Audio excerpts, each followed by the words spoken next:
দিল্লির সংসদ ভবন অভিযানে হাজার হাজার ছাত্রছাত্রী, অভিভাবক এবং সাধারণ মানুষ উপস্থিত হয়েছিলেন। তাদের হাতে কোনো অস্ত্র ছিল না, তাদের মুখে কোনো দেশবিরোধী স্লোগান ছিল না। তারা শুধু একটাই প্রশ্ন করেছিল, আমাদের শিক্ষা ব্যবস্থা কি সত্যিই স্বচ্ছ? আমাদের ভবিষ্যৎ নিয়ে কি সত্যিই ভাবা হচ্ছে?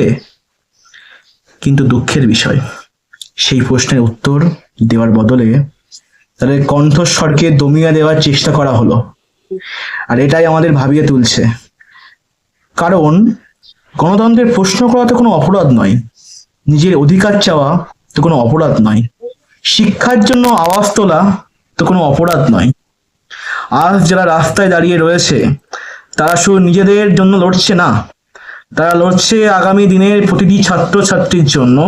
তারা লড়ছে এমন একটি শিক্ষা ব্যবস্থার জন্য যেখানে পরিশ্রমের মূল্য থাকবে, স্বচ্ছতা থাকবে, জবাবদিহিতা থাকবে। আর আমি একটা কথাই আজ বলতে চাই, আজ যদি আমরা চুপ করে থাকি, তাহলে কাল যখন একটা সমস্যা আমাদের ঘরের দরজায় কড়া নাড়বে, তখন হয়তো কথা বলার সুযোগ থাকবে না আর। কারণ শিক্ষা কোনো একদল মানুষের বিষয় নয়, শিক্ষা একটি দেশের মেরুদণ্ড। সেই মেরুদণ্ড যদি দুর্বল হয়ে যায়, তাহলে পুরো দেশই দুর্বল হয়ে পড়া যাবে। তাই আজ প্রয়োজন একে অপরের পাশে দাঁড়ানোর, প্রয়োজন ছাত্রদের কথা শোনার, প্রয়োজন প্রশ্ন করার, প্রয়োজন জবাব চাওয়ার।